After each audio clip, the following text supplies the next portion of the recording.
Hey everyone, you are watching JavaScript for Beginners lesson 9.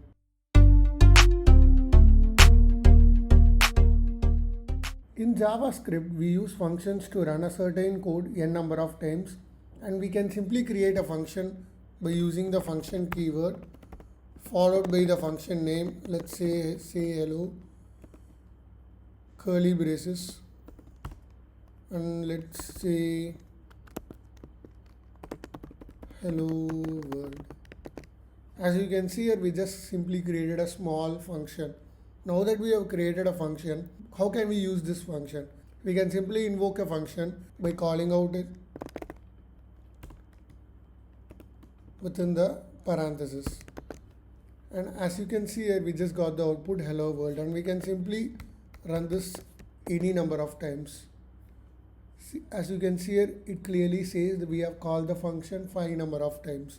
And this is how we create a small function and invoke a function in JavaScript. Now that we know how to create a simple function, let me just give you a quick example on what is parameters and what are arguments in function. Now let's simply create a function called add, and let's do some quick addition. Let sum is equal to a plus b.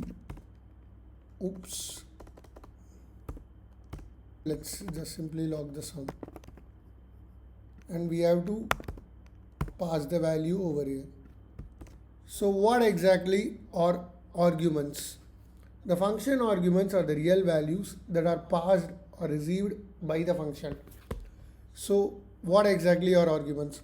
Let's say that we have created a small function over here, and let me just call this, and the value which are being passed over here are called as arguments.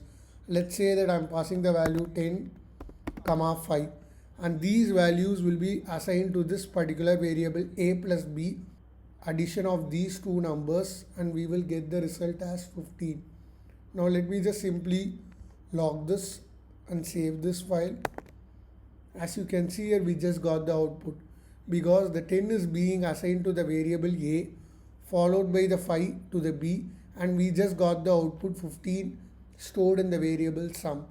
And as we just simply log the value, we got the output 15. So these values which are being passed over the function is called as arguments, and the variable which are being passed over here are called as parameters. Now let's simply remove this and let's see what happens if we don't declare a variable over here. As you can see here, we just got the output reference error, a is not defined. In order to use the particular value, we have to simply declare it over here, and you can call it by any name. Let's say AB, BC, and you have to specify the same name over here, AB, BC. And as you can see here, we again got the same output 15. So this is what we call as functions in JavaScript. You can simply learn more about functions in the further videos as we build more projects. Functions can come handy in a big project, so you have to make sure that you use functions in order to keep your code clean. And that's it for this video. See you guys in the next video. Thanks for watching.